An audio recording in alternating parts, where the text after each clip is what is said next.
Wasn't expecting that one. Hey everybody, he's back, It's Smokin' Johnny. We're going to do another little cooking demonstration. Down here visiting, actually staying with my family down here in the South. We're down in South Carolina, the wife and I. We're staying with Brent and Dana, having a great time.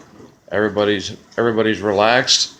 Got great weather. It was 82 degrees today, and it's December 17th. We're not going to go with one of my 5-minute meals today. We're going with a long-term meal. We're going to, and I'm shooting this one-handed, so please bear with. So I'm going to have to flip the phone a few times. We're making my famed homemade gumbo. So what we're going to do here is we're going to fire up the heat under the pot. We're getting to work on a roux. I'm going to go with 4 heaping tablespoons of all-purpose flour. 1, 2, 3, and 4.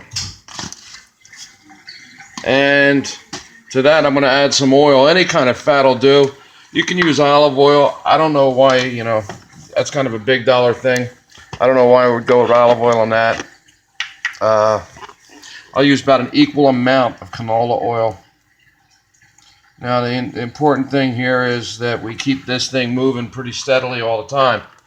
I'm not gonna bore you with that because really I'm gonna be stirring this thing for probably about 10 or 15 minutes. I like to get mine to like what we call a coffee roux, which is a dark brown.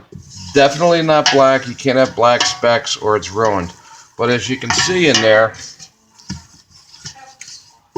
as you can see right in there, I got about an equal amount, so I'm making a slurry out of this. I don't want it solid, I don't want it liquid, I want a slurry. And that's about what I made out of this. The end of part 1. See you again around part 2. Take care. No.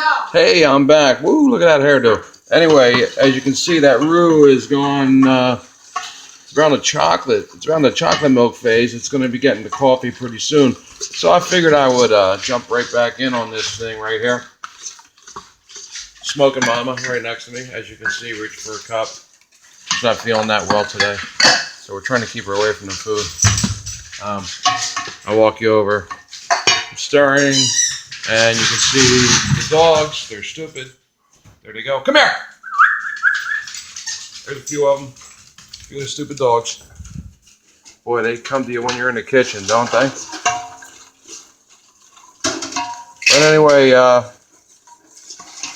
my roux is getting done to a point where I could use that now. I don't want it to get too done. It's really key you don't get black. That ruins the whole thing. So we're going to go right from there. We did some chopping while we were away. So here we go. Got right here the Trinity. In French cooking, as some of you may know, we have what's called a mirepoix, and that is onions and carrots and peppers. Now, in Louisiana cooking, we have what's called a Trinity, and that's onions, peppers, and celery. So it's about equal parts, but I like to think 1 large green pepper, about equal amount of celery, and then that total is going to be the same as, it's 2 to 1 to 1. It comes out to about 2 cups of onions, 1 cup of pepper, 1 cup of celery chopped. So that's going to go right into my roux. Okay, so you're going down there in the roux. Everybody's in a nice warm bath there. We'll stir it around and get it coated. That flour mixture is going to coat that stuff. Get it cooking. This, you would think, wow, something as delicious as gumbo is real hard to make. And in actuality, it's not. So I have that coated real well. I'm going to go with the chicken broth. I use no salt. Not because I'm healthy, but because I like to add my own salt. So I have a half I just took out of the fridge.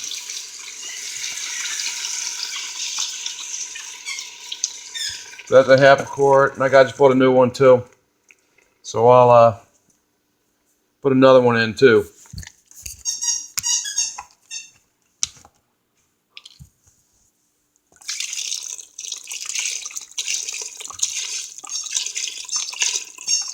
So it's a quart and a half of chicken stock or chicken broth. I used stock, I think, this time. I don't know what the difference is. I don't know why those dogs are fighting.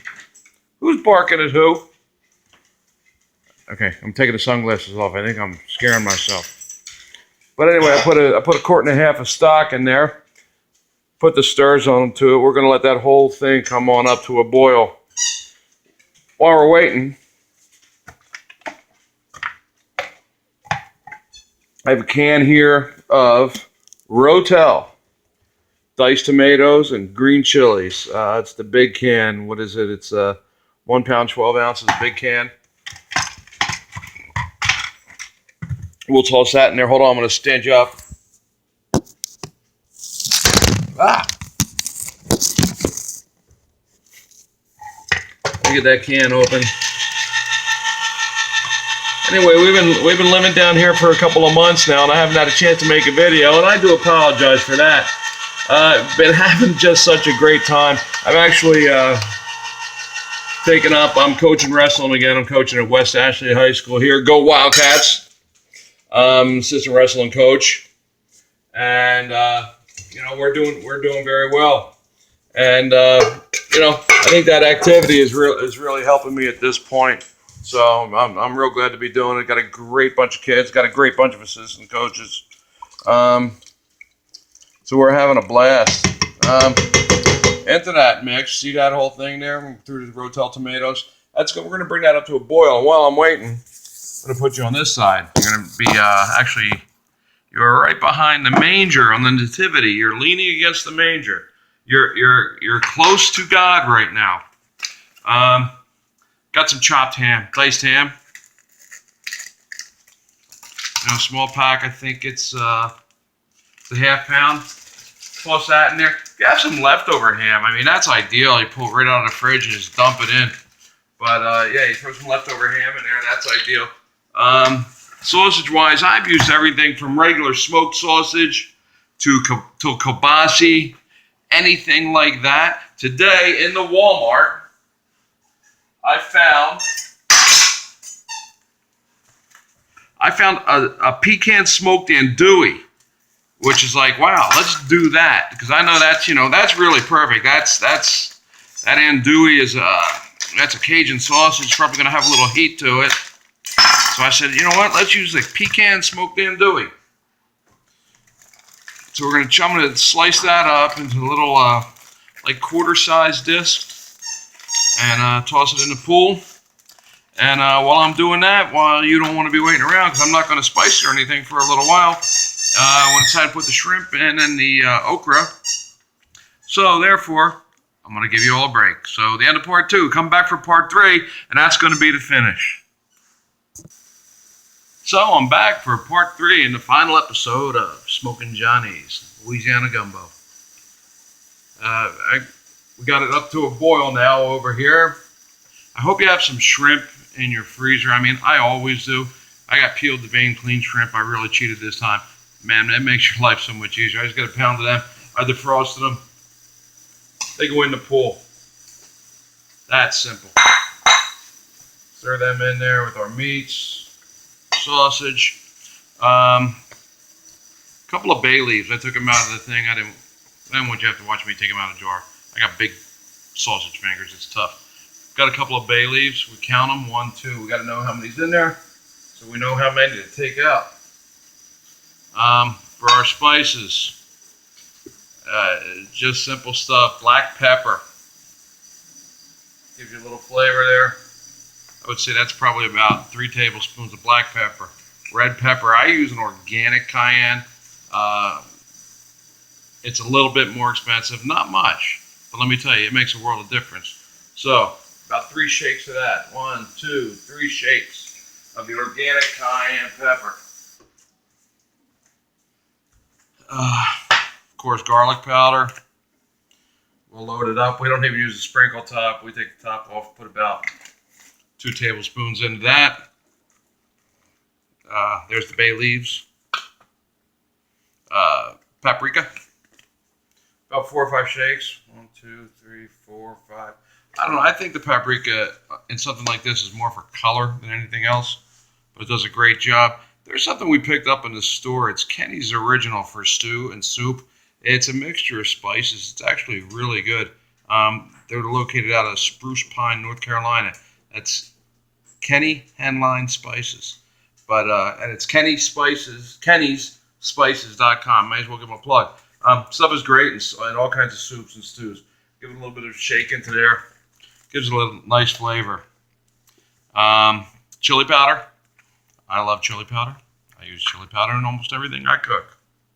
What can I say? It's, again, we go for color too. It's a little bit dark red. Cumin. It's a smoky flavor. It's ground coriander. Give it a good few shakes. Cumin really the base of the flavor. And because Louisiana cooking is based on French cooking, as we've talked about the mirepoix and the Trinity earlier, herbs de Provence, which is really a French mixture of herbs, give it just a little bit. This goes a long way. Always be tight with your herbs de Provence. I give 1, 2, 3 small shakes. My freezer happened to be out of okra. Okra is something that we normally put in this. But you know what? I'm a renegade. I'm a rebel. I got 3 frozen ears of corn we'll put in it. How's that? Dried mustard. Just a little tiny shake of dried mustard. Like a couple of pinches for the whole thing. And finally, some salt. I start easy. As you can see, I'm pouring it in my hand. That's about a tablespoon. That's about 2 tablespoons of salt I put in my hand. That's what I'm starting with. It's going to need more, but that's my beginning. I stir this whole thing together, and I'll tell you right now, we got gumbo. We're going to let this go for a while. We're going to wrap it up. We'll let this go. Now we're going to serve this over some cooked white rice, over some steamed white rice. It's a great meal in the wintertime, and it stretches. You got some kids, you got more kids, bring your kids home. That's the way we normally have it.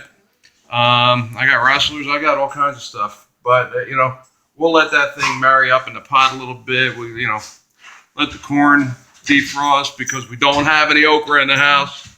Can't believe that. And she'll be ready in about 10 minutes. So I'm not going to keep you here. I'm going to get ready to eat. I'm going to start steaming some rice and get ready to eat. You all have a good day. Look me up on the internet. Please, please, please subscribe. Please share this. Have your friends subscribe. I would love to be an internet sensation. Wouldn't you all like to say you know it? You say, hey, I know this guy. He's an internet sensation. That'll be me. Anyway, have a great time. Have a good Christmas. I probably won't be on before Christmas again. And I'll see you around New Year's. Take care now. Yeah?